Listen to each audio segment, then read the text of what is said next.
Looking deeply inside nature through the magnifying glass of science, designers extract principles, processes, and materials that are forming the very basis of design methodology.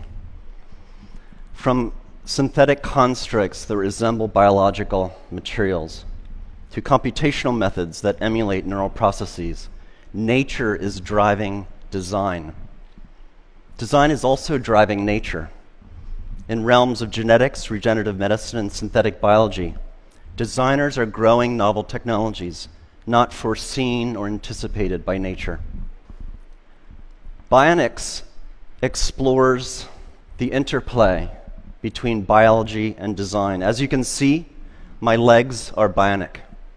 Today, I will tell human stories of bionic integration, how electromechanics attached to the body and implanted inside the body are beginning to bridge the gap between disability and ability, between human limitation and human potential.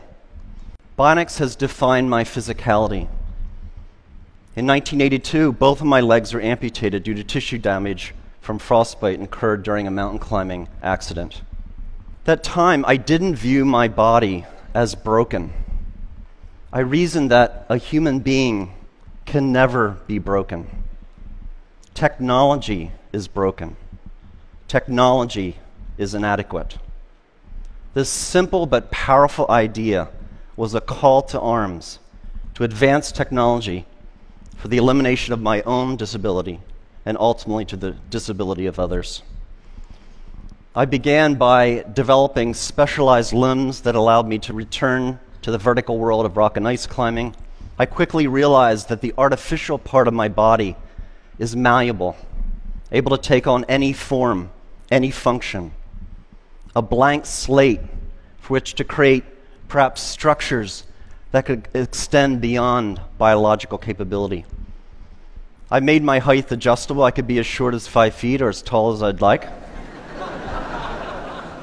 So when I was feeling badly about myself, insecure, I would jack my height up. But when I was feeling confident and suave, I would knock my height down a notch just to give the competition a chance. Narrow wedge feet allow me to climb steep rock fissures where the human foot cannot penetrate, and spiked feet enabled me to climb vertical ice walls without ever experiencing muscle leg fatigue. Through technological innovation, I returned to my sport stronger and better. Technology had eliminated my disability and allowed me a new climbing prowess. As a young man, I imagined a future world where technology so advanced could rid the world of disability, a world in which neural implants would allow the visually impaired to see, a world in which the paralyzed could walk via body exoskeletons. Sadly, because of deficiencies in technology, disability is rampant in the world. This gentleman is missing 3 limbs. As a testimony to current technology, he is out of the wheelchair, but we need to do a better job in bionics to allow one day full rehabilitation for a person with this level of injury.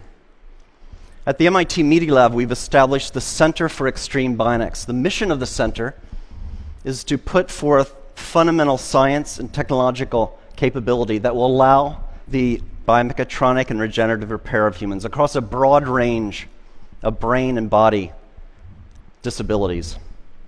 Today, I'm going to tell you how my legs function, how they work, as a kind of case in point for this center. Now, I made sure to shave my legs last night because I knew I'd be showing them off. Bionics entails the engineering of extreme interfaces. There's 3 extreme interfaces in my bionic limbs: mechanical, how my limbs are attached to my biological body; dynamic, how they move like flesh and bone; and electrical, how they communicate with my nervous system. I'll begin with mechanical interface. In the area of design, we still do not understand how to attach devices to the body mechanically. It's extraordinary to me that in this day and age, one of the most mature, oldest technologies in the human timeline, the shoe, still gives us blisters. How can this be? We have no idea how to attach things to our bodies. This is the beautifully lyrical design work of Professor Neri Oxman at the MIT Media Lab, showing spatially varying exoskeletal impedances, shown here by color variation in this 3D printed model. Imagine a future where clothing is stiff and soft where you need it, when you need it, for optimal support and flexibility without ever causing discomfort. My bionic limbs are attached to my biological body via synthetic skins with stiffness variations that mirror my underlying tissue biomechanics. To achieve that mirroring, we first developed a mathematical model of my biological limb. To that end, we use imaging tools such as MRI to look inside my body to figure out the geometries and locations of various tissues. We also took robotic tools. Here's a 14 actuator circle that goes around the biological limb. The actuators come in, find the surface of the limb, measure its unloaded shape, and then they push on the tissues to measure tissue compliances at each anatomical point. We combine these imaging and robotic data to build a mathematical description of my biological limb, shown on the left. You see a bunch of points or nodes. At each node, there's a color that represents tissue compliance. We then do a mathematical transformation to the design of the synthetic skin, shown on the right. And we've discovered optimality is where the body is stiff, the synthetic skin should be soft. Where the body is soft, the synthetic skin is stiff, and this mirroring occurs across all tissue compliances. With this framework, we produce bionic limbs that are the most comfortable limbs I've ever worn. Clearly, in the future, our clothing, our shoes, our braces, our prostheses will no longer be designed and manufactured using artisan strategies, but rather data-driven quantitative frameworks. In that future, our shoes will no longer give us blisters. We're also embedding sensing and smart materials into the synthetic skins. This is a material developed by SRI International, California. Under electrostatic effect, it changes stiffness. So under zero voltage, the material is compliant. It's like floppy like paper. Then the button's pushed, a voltage is applied, and it becomes stiff as a board. We embed this material into the synthetic skin that attaches my bionic limb to my biological body. When I walk here, it's no voltage. My interface is soft and compliant. The button's pushed, voltage is applied, and it stiffens, offering me a greater maneuverability of the bionic limb. We're also building exoskeletons. This exoskeleton becomes stiff and soft in just the right areas of the running cycle to protect the biological joints from high impacts and degradation. In the future, we'll all be wearing exoskeletons in such common activities such as running. Next, dynamic interface. How do my bionic limbs move like flesh and bone? At my MIT lab, we've studied how humans with normal physiologies stand, walk, and run. What are the muscles doing, and how are they controlled by the spinal cord? This basic science motivates what we build. We're building bionic ankles, knees, and hips. We're building body parts from the ground up. The bionic limbs that I'm wearing are called biomes. They've been fitted to nearly 1,000 patients, 400 of which have been US wounded soldiers. How does it work? At heel strike, under computer control, the system controls stiffness to attenuate the shock of the limb hitting the ground. Then at mid-stance, the bionic limb outputs high torques and powers to lift the person into the walking stride, comparable to how muscles work in the calf region. This bionic propulsion is very important clinically to patients. So on the left, you see the bionic device worn by a lady. On the right, a passive device worn by the same lady that fails to emulate normal muscle function, enabling her to do something everyone should be able to do, go up and down their steps at home. Bionics also allows for extraordinary athletic feats. Here's a gentleman running up a rocky pathway. This is Steve Martin, not the comedian, who lost his legs in a bomb blast in Afghanistan. We're also building exoskeletal structures using these same principles that wrap around a biological limb. This gentleman does not have any leg condition, any disability. He has a normal physiology. So these exoskeletons are applying muscle-like torques and powers so that his own muscles need not apply those torques and powers. This is the first exoskeleton in history that actually augments human walking. It significantly reduces metabolic cost. It's so profound in its augmentation that when a normal, healthy person wears the device for 40 minutes and then takes it off, their own biological legs feel ridiculously heavy and awkward. We're beginning the age in which machines attached to our bodies will make us stronger and faster and more efficient. Moving on to electrical interface. How do my bionic limbs communicate with my nervous system? Across my residual limb are electrodes that measure the electrical pulse of my muscles.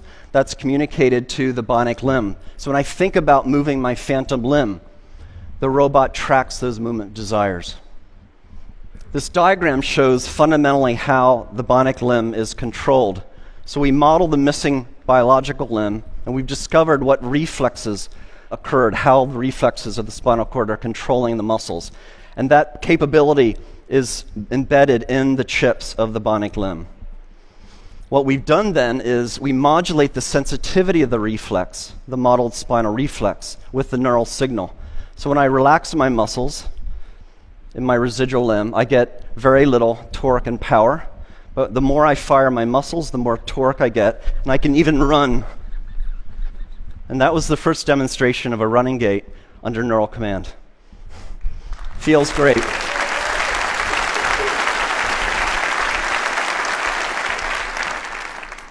We want to go a step further. We want to actually close the loop between the human and the bionic external limb.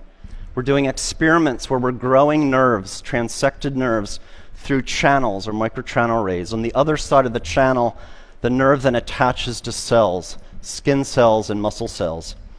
In the channels of motor channels, we can sense how the person wishes to move. That can be sent out wirelessly to the bionic limb. And then sensors on the bionic limb can be converted to stimulations in adjacent channels, sensory channels. So when this is fully developed and for human use, persons like myself will not only have synthetic limbs that move like flesh and bone, but actually feel like flesh and bone. This video shows Lisa Millette shortly after being fitted with 2 bionic limbs.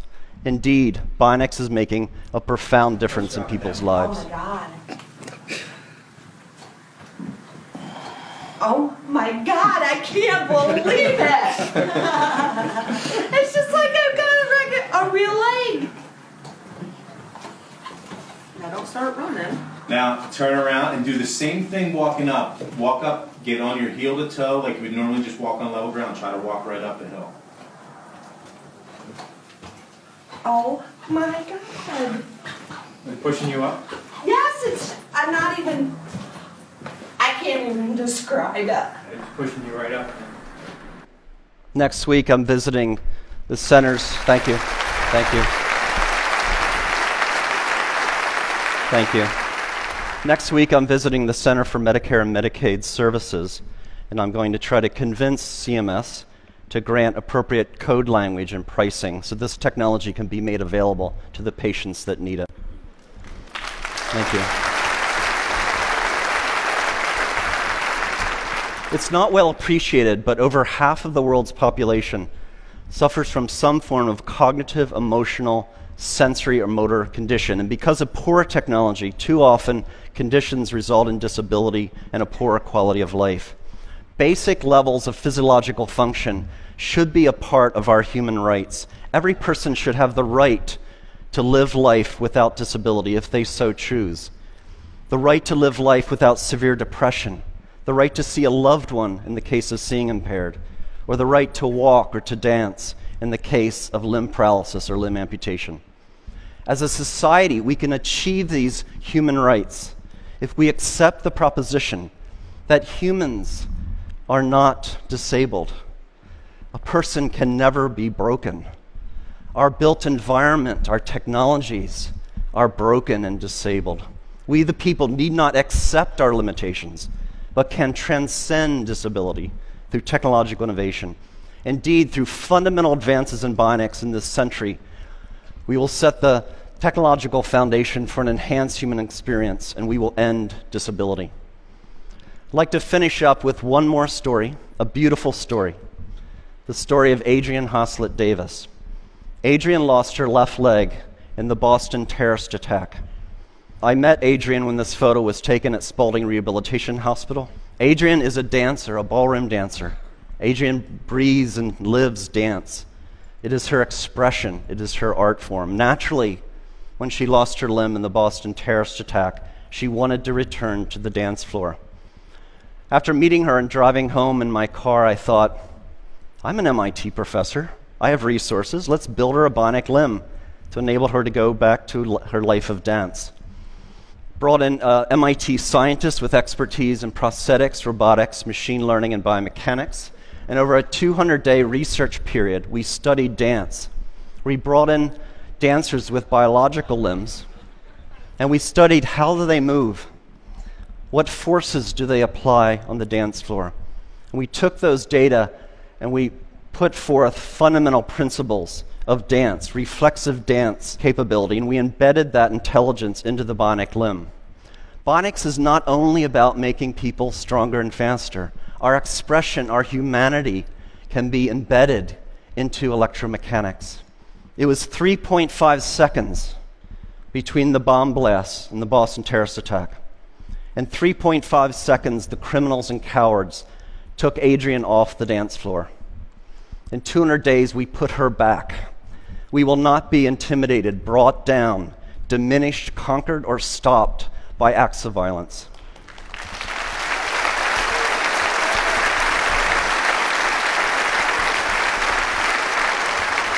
Ladies and gentlemen, please allow me to introduce Adrianne Haslet-Davis, her first performance since the attack. She's dancing with Christian Leitner.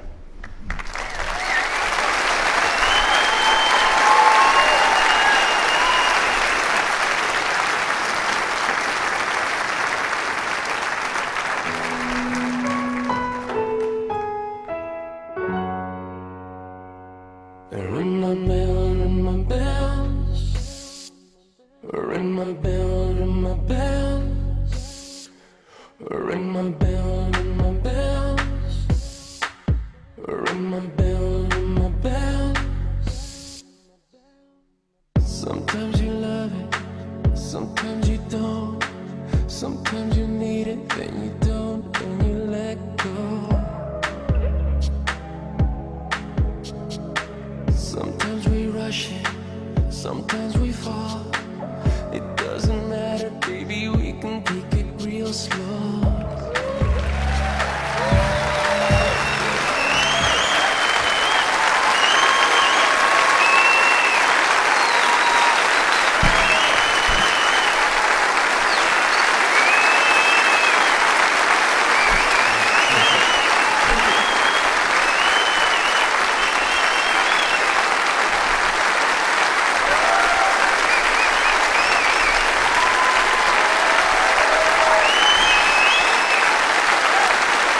Ladies and gentlemen, members of the research team, Elliot Rouse and Nathan Bertarzi.